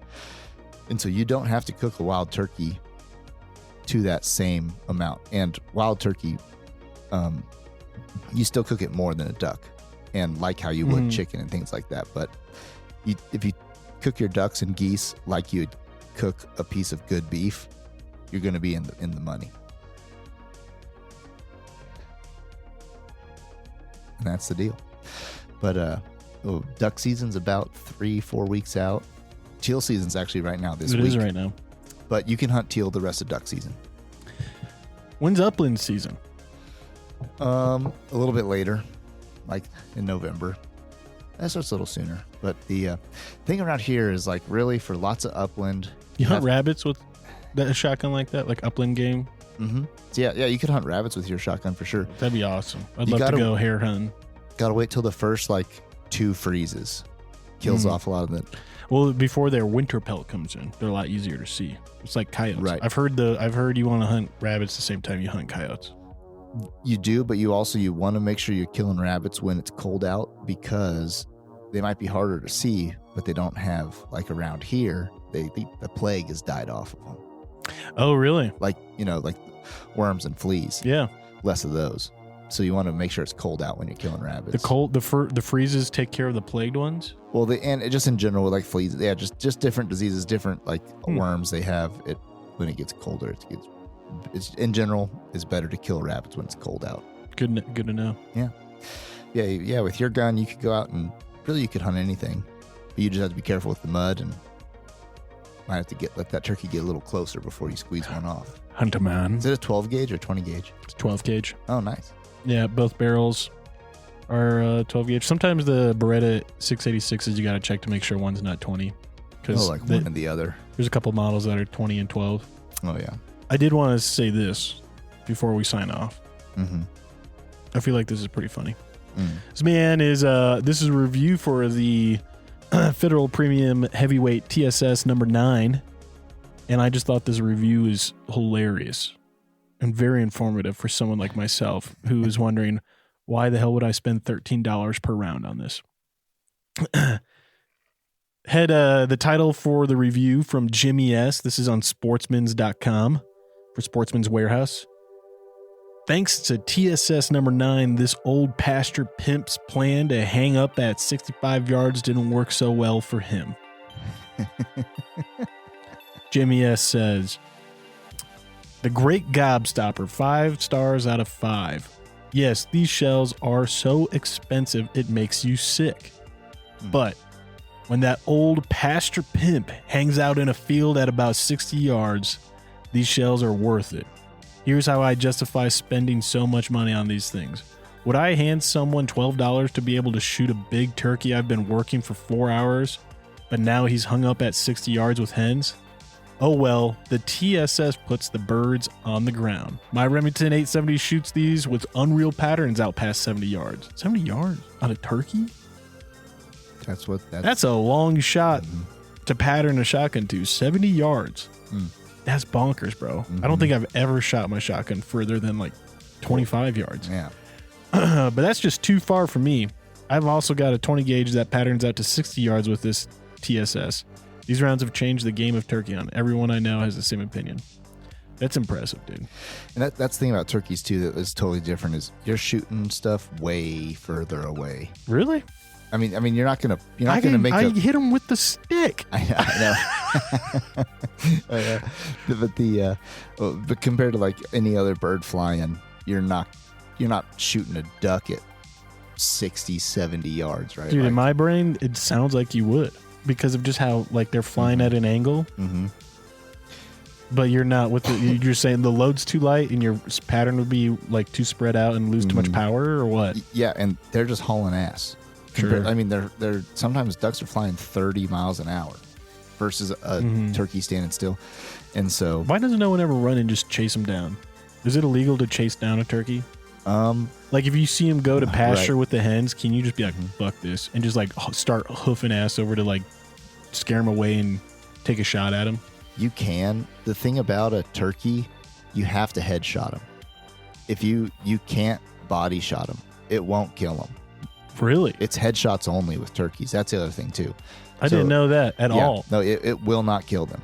Their feathers are so thick, so dense. They're dragons, bro. Yeah, they won't go in their there. feathers are dragon scales, and then they can fly. So they just fly away from you. I mean, they can't really fly. I know. Well, that's like they can't really fly except for when you're hunting them, and then they fly away, and you're like, "Damn it, shit! It's one of them flying turkeys." Yep. Oh yeah. And so that's funny, bro. I mean, like, I remember them taking off, but they didn't go like far. Like they took off and they just kind of fluttered, a good, I don't know, 30 yards before touchdown. Mm-hmm. Honestly, I wouldn't have killed that one if he hadn't taken off. He like took off right into it. He flew into it. I was trying to do a leading toss. But anyways, yeah, these look pretty sick. Okay. This guy says expensive but worth it.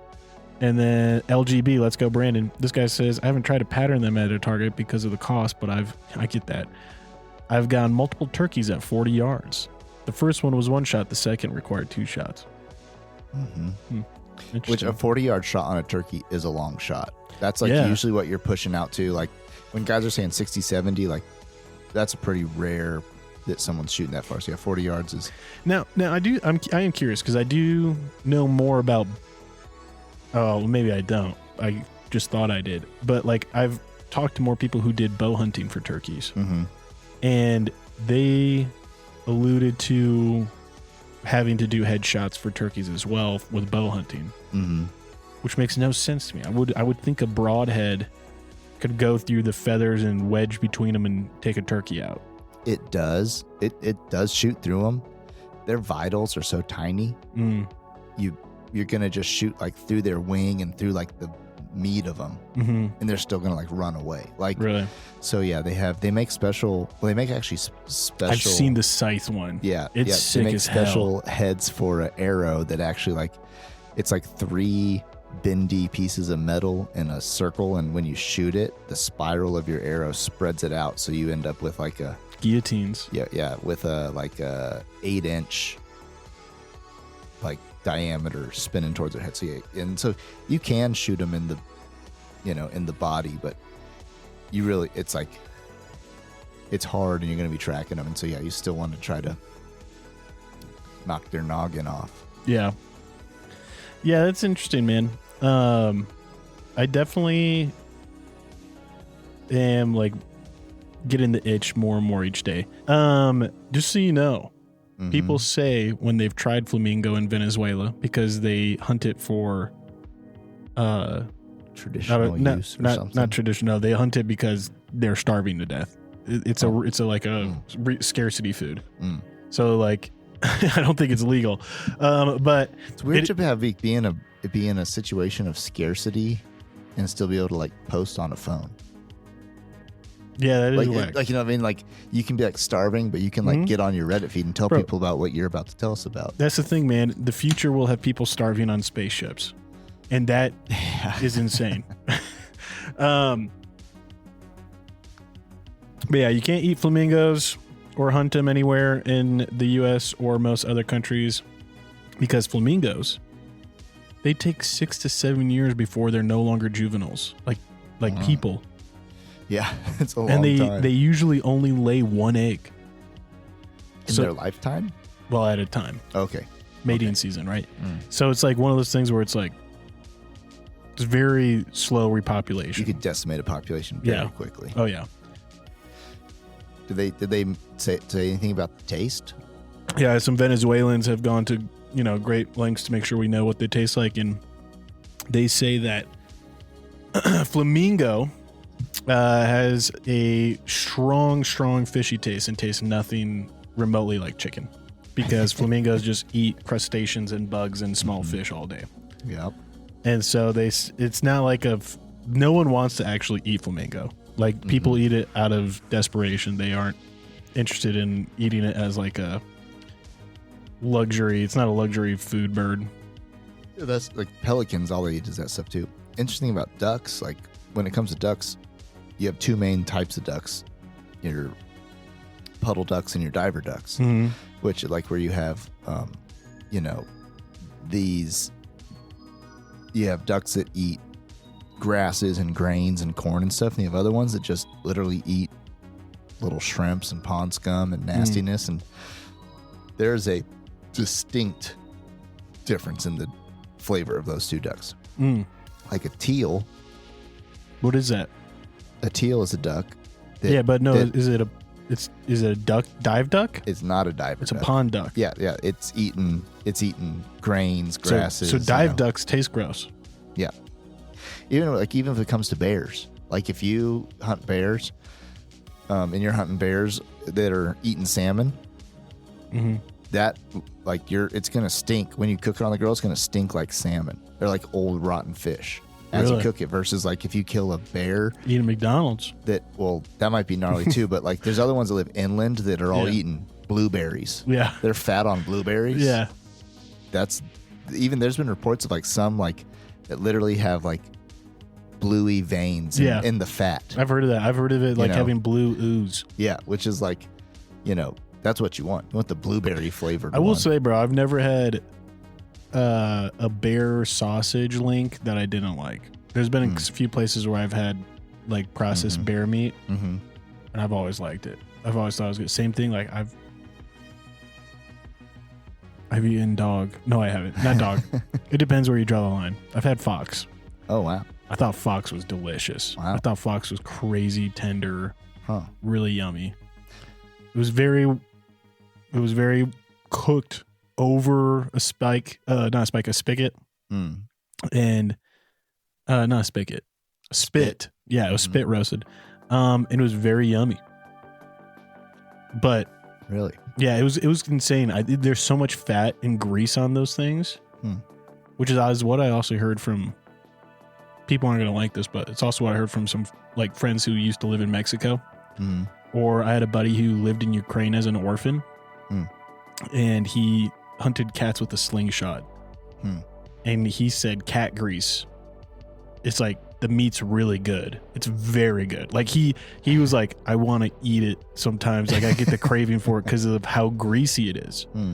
And like, it's same thing with dogs. You're saying that migrants sometimes get the craving, bro, to eat cats? I'm not saying nothing about no Haitians, dog. But like, what I am saying is like he would, and don't get me wrong, he's like one of the most like, successful people I know from childhood. He's like an engineer and all that, but he was like, I mean, he had social awkwardness because he was an orphan in Ukraine until he was like 9, surviving on the streets. He literally like came home one day from like preschool or kindergarten or something. Both his parents were dead from just alcohol. They just drank themselves dead, and he like no one came for him, so he just like packed his backpack and roamed the streets of like I can't remember what town he was in Ukraine, but like he told me a ton about it as a kid, and I was just like, there's no way this dude was really slingshotting cats. And like as a kid I was like, that's crazy. And then like the older I got, I'm like, that's the most badass thing I've ever, like, what an insane origin story. But yeah, he would talk about the cat grease, man. He would use the cat grease to like actually like in the winter, whenever he had really chapped skin, like lips and eyelids, or his fingers were really chapped and dried out, he would balm it with cat grease. Wow, that's wild. I learned that from Denzel Washington. Book of Eli. That's how I knew like Book of Eli knew their shit. So I was like, dude, that's exactly what I shouldn't say his name. I almost said his name. Yuri. That's exactly what Yuri said. Yeah, his name's not Yuri. His name's very like Roman. It's a Roman name. But yeah. So I get it too, because when I had fox, I was like, this is insane how much grease is coming off this animal. So, and I've heard bears are greasy as hell. I've heard they are insanely greasy. Yeah, I mean, bear grease was a survivalist guy. Bear grease. Bear Grylls. Yeah. Oh, Grylls. Okay. Yeah, but bear grease. It was so back in the day in America, like bear was the staple food for a lot of people, like who were hunting, like living off the land. They weren't living off a deer. Like they would rather, just because the abundance of bear plus the yield you got from the animal, and then on top of that, like just the straight flavor, it was the preferred food. It'd be like if you ask some guy like, hey, I've got some deer or bear right here, they'd be like, give me that bear. And so dude, I had it. There used to be a place in Estes that had it seasonally, and I would get it and their elk. And I always thought the bear, they called it was a bear hot dog, like a bear brat. And I always thought the bear brat tasted better than the elk brat. Yeah. And so, I've never had bear. I gotta go find some and eat it. But same thing with bear grease, it rendered down the fat, and you'd just fill jars of it, and you'd use it for, cooking and all sorts of stuff. And that was your source for, it's better than cooking in canola oil. Healthier. It is. I bet. So like they weren't having heart failure the way we are now. But bears were a pretty key part of survival in America, especially throughout the South, and then, Arkansas, Missouri, especially like heavy in there as well. There used to be a lot of them. I know a lot of people are super sketched out about eating scavenger predators. I was a little sketched out when the guy told me it was fox, but I mean, was that in America that you ate that? Yeah, really? No, it's not illegal to eat fox. No, I know, but just like I'd be less sketched out in America than if I was like some random place and they're like, "You want the fox?" And you're like, "No, I don't." Do you want the fox? Yeah. Zorro? I do not want to eat Zorro. Is that code? Yeah. But no, yeah, it was good. He did immediately. He was like, I know people are really afraid because there's a lot of assumption of worms and parasites in the meat. Believe me, it'll cook out long enough over this fire that you're good. You're not going to get worms. And I didn't get worms. And that's what I've also heard about bears. People don't want to eat bear meat because it's wormy. There's a disease called trichinosis. Yeah, trichinosis. But dude, people cook it just like they cook anything else and they don't get worms. Yeah, and that you do cook it. Like that's one meat you do, like you get it to a certain temperature though. Yeah. You do treat it that way to get it to a certain temperature because you don't want that. It's trichinosis isn't deadly. It's just super painful for a few weeks and then you live your rest of your life. Not with the pain, but you live the rest of your life with a little buddy. Yeah, they're actually basically they burrow all in your muscles. So the painful part of trichinosis is for a couple weeks they basically burrow all into your muscles and then like make little like I don't know little caves for themselves living like it's very little like they make little like cysts or whatever in your muscles and so that part's really painful. Then they just kind of quote unquote die off and hibernate in your muscle and so then you're fine. You're just fine the rest of your life. But when you die and if someone eats you they get it. Yeah, exactly. And so dude, isn't that crazy how resilient parasites are? Like just pretty much immortal. Oh yeah, that's unreal to me that they could just do that and be essentially immortal until the next cycle. But yeah, that is the one thing I learned about Book of Eli too. There's so much I learned from that movie. Oh yeah, but just check people's hands. Oh yeah, they'll be shaky, bro. Check their hands, the shaky. Which I looked that up and I was like, that's got to be fantasy. That's got to be like a made up symptom of cannibalism. Nope, straight up, it's because of the prions. And yeah, eating anything that's like related to brain matter. So like, especially pulling meat off the spine, apparently, can really have a lot of prion related diseases to it. And it really gets in there and messes with your hand jitteriness. Yeah, don't eat any brains of any animal you ever kill. Just not worth it. No, it's too sketchy. And you ever see that guy who does the tours on YouTube and he goes to different countries to try their food for like a week? And he just goes balls to the wall all out. And there's the one where he went to the tribe in Africa and they just fucking crunched this monkey skull open and they're like, yeah, eat monkey brains. You could see he was like, this is the most tested I've ever been in my life. And like, he just ate some monkey brains eventually. And I was just like, that's unreal. He's never said no to anything once. Wow. Like he always tries something. And then if it's too much of a risk or not something he liked, he'll just be like, thank you, I'm all right. Right. But he's always, every time people offer him something, he always eats it. And it's, the monkey brains thing was unreal. Because it wasn't like even cooked. It was just, he's holding this limp monkey. And they had just cut its scalp off. And it was like, you're just like, this is brutal. This looks like he's eating a cat. And the thing about primates are a little too close for comfort. You want to eat baboon? I'd eat baboon before I ate people. Well, yeah, I'd do that. But that's it sounded like you're really trying to convince me there. No, it's just like, well, yeah, no, of course, yeah. What I'm saying is like, you really jumped there from like eating an animal to eating a soul, but I got to a soul. But I don't. Any primate stuff freaks me out. Ever since I saw Indiana Jones Temple of Doom, yeah, can't do it, dude. I don't think I'd have any trouble eating monkey or gorilla or primate. Like if I was given the opportunity, now monkey brains, no way. But if it was like cooked meat and they're like, here, try this strip of monkey, I'd be like, all right. If they handed me a strip, I'd be fine. But it's hard to watch. Like if you watch a monkey get cooked whole. Yeah, just like whole. Who cooks a monkey whole? People who eat monkeys. Well, okay, little monkeys get cooked whole, but no one's going around with a chimpanzee and just putting it on a spit. It looks like a baby.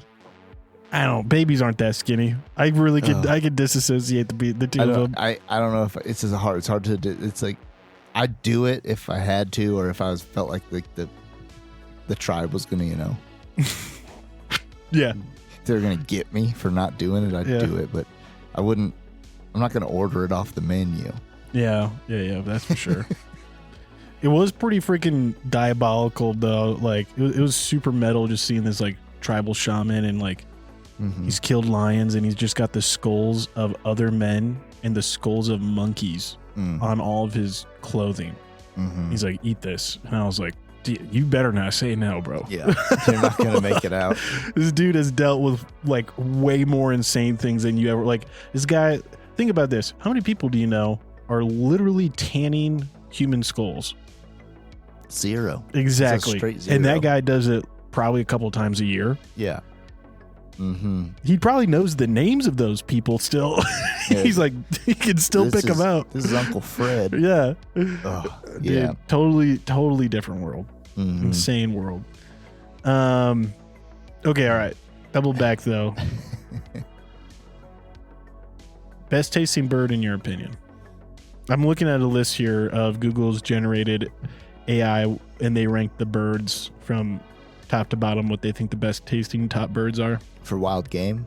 Or just all birds? No, there's no chicken here. I've actually never had wild turkey, but wild turkey ranks super high. Does typically with people. But why do you think it's how is that any different than farm grown turkey? I'd say that like I've had wild chicken. Right.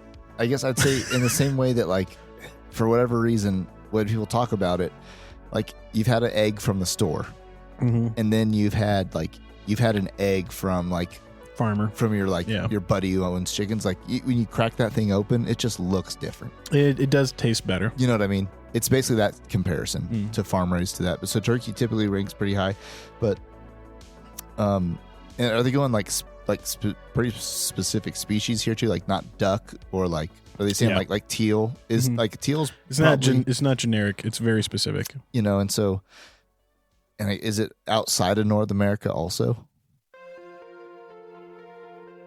I don't think so. I think all of these can be found in North America. Okay.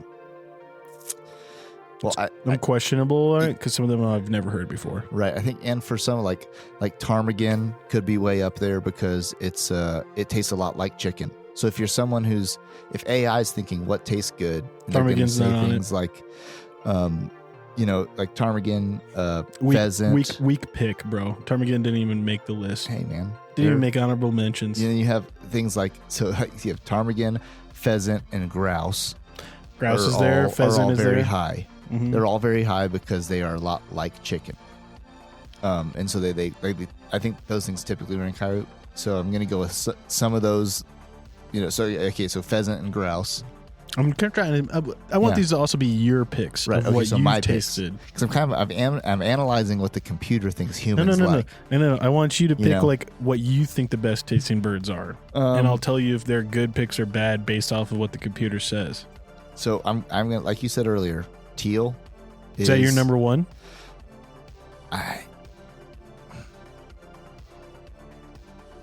I'll go number one with teal. All right. Yeah. Teal's up there. Then mallard. Teal and mallard are up there on your but the actually number one on the list that I've never had should be sandhill crane. I wonder if sandhill crane's on there. Not on the list. Because sandhill crane is raved about. It's like it's called the ribeye of the sky. How can we eat cranes but we can't eat pelicans? Well, these are different because there's I don't know. These people decide the laws. I don't. God, I imagine cranes are just as fragile and endangered as pelicans. Sandhill cranes really aren't. There's ass loads of them. Really? In Colorado, every once in a while I'll see like 3 or 4 in a field, but like once you go like south and east of here, lots of them. Yeah. They look like flocks of geese flying over. Oh, really? But they literally taste like a ribeye steak. That'd be awesome. So we should try that. We should go get some. I think we should. So sandhill crane's something I've always wanted to try. I've heard that it's a really good bird. I bet they're not in super nasty water either. Mm-hmm. Because cranes aren't usually in nearly as nasty of water as like ducks. Right. And these sandhills, they eat they just eat on cornfields as they migrate. Like they really don't eat in water like a herring or whatever, kind of craney type bird. I'm trying to think of other. Let me throw this one out there. I've never heard of this before. Yeah. Canvasback. Yep. Known as the king of ducks. Canvasback is they're big. They're big ducks. And there's not a lot of canvas. Would you say, I don't know, mighty? The mighty ducks. You might. And not a lot of canvasbacks in Colorado, but I've wanted to go after those ones. You ever eaten one? I've never eaten one either. I don't even know. I've never heard of them. They're cool. They kind of have a red head and black feathers on the neck and then like kind of white on the back. But they're big, popular ducks. You know, another popular eating duck is wood duck and pintail. Pintail's on here. Pintail and mallards and wood ducks. It goes mallards, pintails, wood ducks in tiering of taste here so far. Mallards, pintail, wood duck. Yeah. Of the other ducks. Right. Teal was at the top. Okay. It goes teal, canvasback, pheasant, grouse, and then think of the Indian insult word for a nagging woman. Not Indian, sorry. Native American. Squab. Yeah, squaw. Squab. A squab. Oh, a squab. I don't know what a squab is. Delicacy that's tender, moist, and richer in taste than many other poultry meats. I gotta look up a squab. You're right. They call him squaw. Squaw's the wife. I got squab mixed up. And then other like Cornish game hen, but that's really like not actually a game animal anymore. Immature domestic pigeon. Yeah, this squab thing. Is this a game animal? I guess it's not game. This might be Cornish game henny too. Comes from the word skvab from Sweden. Okay. Dude, you're looking at pictures of them. That's like a peep. That's a real world walking around peep. That is an insanely rounded, smooth bird. And when you cook it whole, it fits on a teacup plate. Oh, that's awesome. Is there an image of it cooked? Oh, yeah. Squab. Yeah. That's like the most classic looking cartoon, like bones and bronze flesh and it still on a has tiny the little feet plate. on it. Oh, yeah. It's super tiny. All right. What else is on the list? Next one. After squab. So those are the top 1, 2, 3, 4, 5. And then after that is bob white quail. Yep. So quail, unfortunately, quail are super, super rare. You can get farm raised quail. I know some people with quail right now. You can get farm raised. Backyards. You can get farm raised quail, but like hunting quail used to be a big thing. But the quail populations have been decimated over the years. Really? So it's very like I did realize I do like quail eggs a lot. I do like quail eggs, like especially since like the pickled quail eggs. Mm-hmm. Those are so good. Those are like a league above other pickled eggs. One of the best things I've had in my life was in a sushi restaurant was a quail egg shooter in Jackson, Wyoming. And you shoot this raw quail egg down with some other stuff in it. It's wild. That sounds awesome. I've dreamt about it. I need to go back and have it. It sounds like this was a sushi place? Yeah. Sounds like a Japanese aphrodisiac, like something. Raw quail egg. Yeah. Make you a strong man tonight. Yeah. It did. I was 13. I don't know. I was a strong man every night when I was 13. That's true. All right. What else is on the list? Sharp-tailed grouse, mallards, pintails, wood ducks, wild turkey, mourning dove, and ringneck pheasant. Ringneck pheasant. All right. I feel like I hit you get most of them. Some of them, in there. I'm surprised they don't have this sandtail crane. Yeah, I know because sandtail crane is. People rave about it, but it's not super popular. Like it's not super known, super popular. It's grown in popularity over the last, 7 years of like being a known hunted game animal. But so all sorts of things out there. When's pheasant season out here? Because I mean that's the main thing. I want to take that gun pheasant hunting. I want to say November-ish. Yeah. But here's the thing out here is hard is like with pheasant, it's like lots of times you got to go pay to go shoot on a pheasant ranch type thing. Really? Yeah. It's that hard out here. What if we go east to like Nebraska? Yep, you can't. But the problem is as you travel east, public land diminishes. So the cool thing about the West is we have lots of public lands that are protected for us to hunt on. We do. The further and further you head east, you have less and less access. And then the few places that are public are more and more hammered. And so pheasant, pheasant isn't even from America. Pheasants were imported from China. And so they're cool. They're a very pretty, cool bird to hunt. But straight up Pokemon bird. Yeah. You know what I mean? Like just the way they grow their feathers and appendages, like Like this looks like a cartoon. This doesn't look like a real thing. This looks like something Roald Dahl drew. You know what I mean? It's wild looking. And so, yeah, with pheasant, really, like, the best way to go do it is you can do on public land, but for the most part, you go pay some money and walk the land. And there's different levels of, like, paying to hunt, too, where, like, honestly, sometimes the pheasants, you can put a pheasant to sleep. They take the pheasant out of the pen. I told you this, that Roald Dahl book. Yeah. So you Put take ibuprofen and raisins. for real. And so it's like there's a spectrum of things here where sometimes you take the pheasant out of the pen, you tuck their head under, rock them, and then like some guy goes out there and sets them. Every 100 yards they set a pheasant out there. Oh my gosh, that's insane. And they set them and hide them, and you go. So this really takes the hunting out of hunting. And so you go walk, and then you pay for 10 pheasants. They set 10 pheasants out. That's not guaranteed 10 in your bag or whatever you're paid for that day, or like whatever. There's also, so you go out there, and as they fly, you try to shoot them. And then there's all the way over to, you can go to like a place where they're like, hey, like we, cultivated habitat for pheasants here, and you can go out and, hunt them that way. And this sounds pretty lame, but also, like, imagine this. Yeah. I call you up one morning. Like, cheerio, Pat. Top of the morning to you, mate. Better grab your cuppa and a cup of tea, and let's get in the wagon and head on over. And like, you literally wake up and you put a gosh damn Peaky Blinder on top of your head. Yeah. We throw on our pea coats.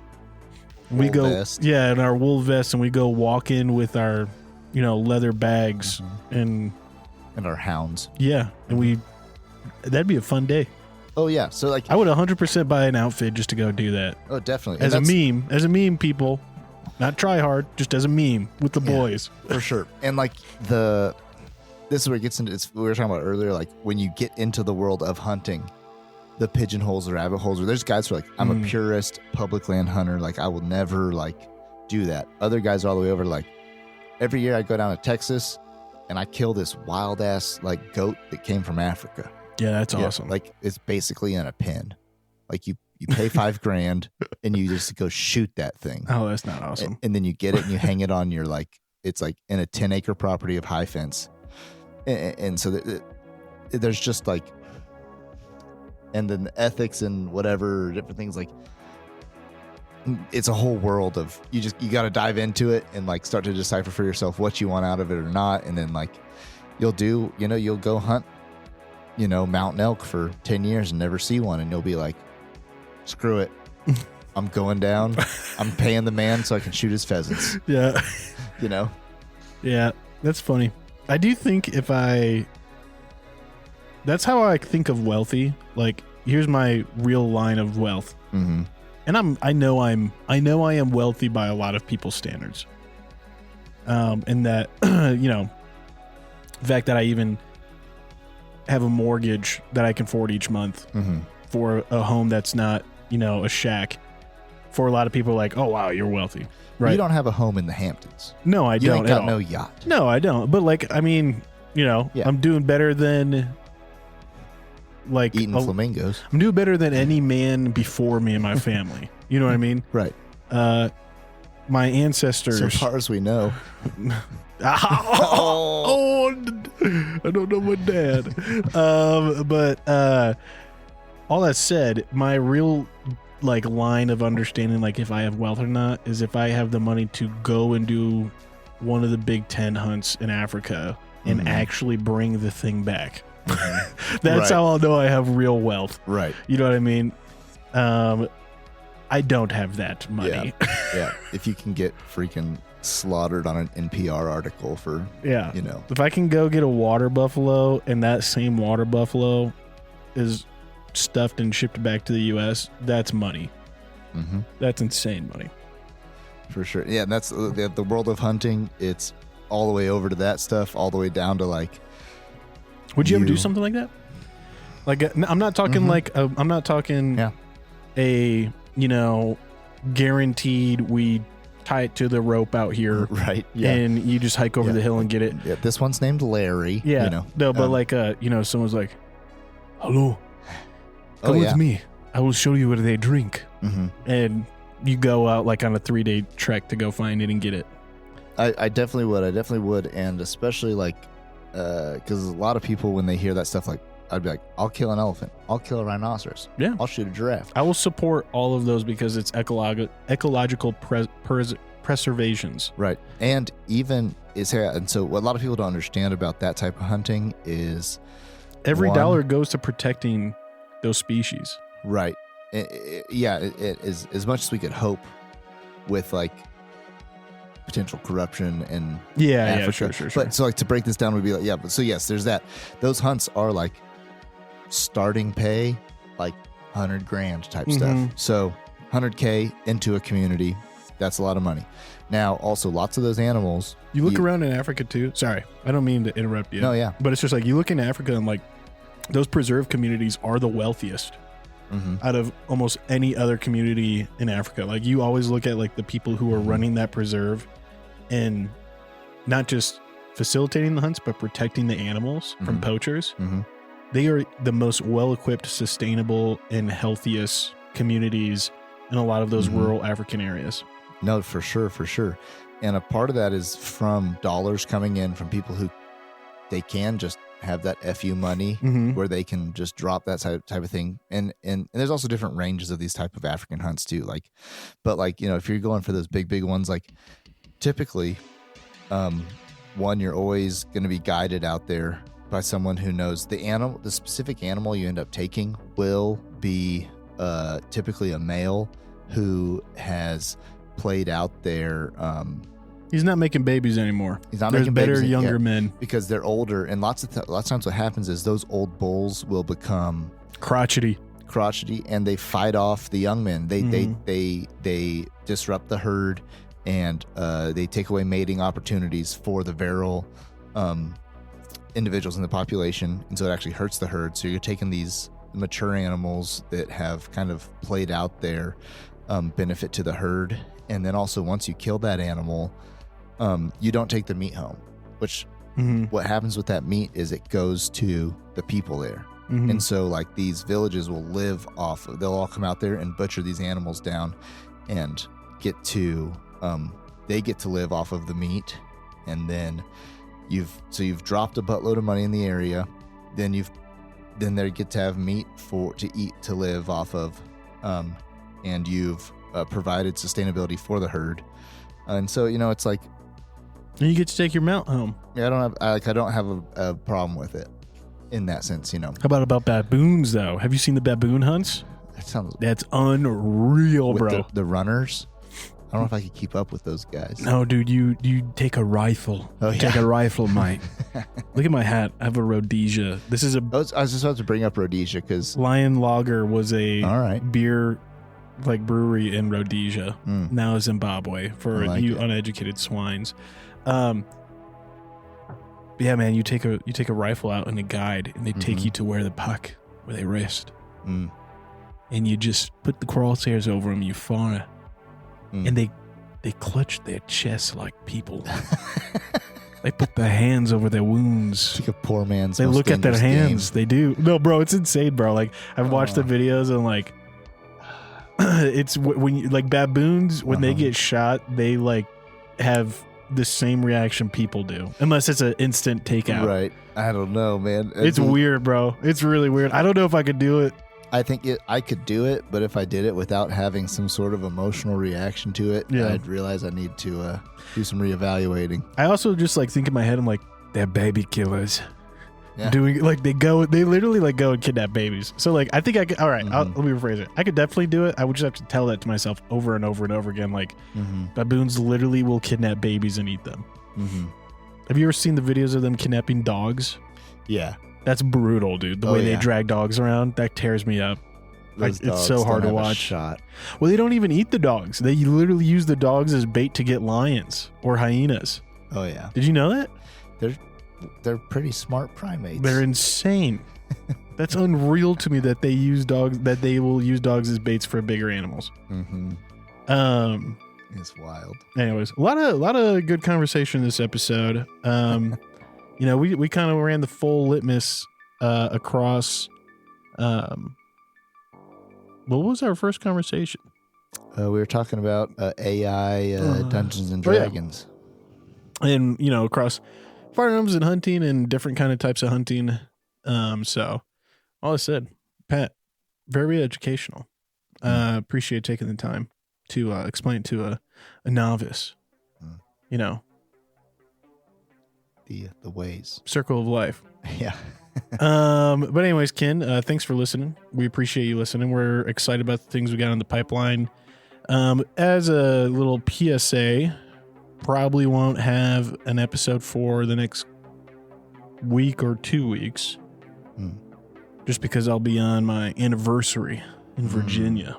Nice. And a little vacation there. So enjoy listening to some retro episodes.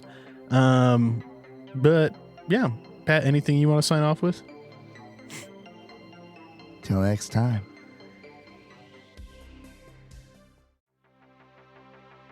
Thanks for tuning in. If you love this episode, drop us a review. If you have qualms or comments, leave us a voicemail on our website. While you're there, check out our latest news, merch, and deals from our sponsors. Till next time, Ken.